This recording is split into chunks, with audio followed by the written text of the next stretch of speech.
நடிகை வரலட்சுமி சரத்குமாருடைய கணவர் நிக் அவர்கள் சமீபத்தில ஒரு இன்டர்வியூல ஒரு விஷயத்த பகிர்ந்திருக்காரு. ரொம்பவே ஃபன்னா ஒரு விஷயத்த வந்து சொல்லியிருக்காங்க.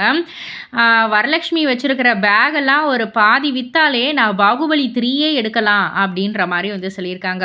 அதாவது அவர் என்ன சொல்லியிருந்தாருன்னா, "ஒருவேளை நான் படம் எடுக்கணும். எனக்கு ஃபைனான்ஸ் வந்து கிடைக்கல அப்படின்னா, வரலட்சுமியை வச்சிருக்கிற பாதி பேக்க வித்தாலே பாகுபலி 3யே வந்து எடுக்கலாம். அந்த அளவுக்கு அவங்க கிட்ட பேக் இருக்கு.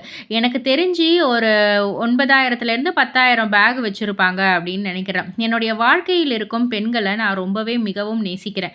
என்னுடைய அம்மா, மகள், மனைவி ஏதாவது ஒரு பொருள் கேட்டா, நான் 3 பொருள் வாங்கி தருவேன். எதுக்கு நாம வேலை செய்றோம்? எதுக்கு நாம சம்பாதிக்கிறோம்? நமக்கு புடிச்சவங்களுக்கு செலவு பண்ண தானே! அதனால அவங்களுடைய சந்தோஷத்துக்காக என்ன வேணாலும் செய்யலாம் அப்படின்ற மாரி வந்து சொல்லியிருக்காங்க. ஸோ இத பத்தி நீங்க என்ன நினைக்கிறீங்க? உங்களுடைய கருத்து என்ன? அப்படின்றத கீழ உள்ள கமெண்ட் பாக்ஸ்ல குறிப்பிட்டு சொல்லுங்க. மறக்காம சேனல சப்ஸ்கிரைப் பண்ணி பக்கத்துல உள்ள பெல் ஐகான கிளிக் பண்ணிடுங்க.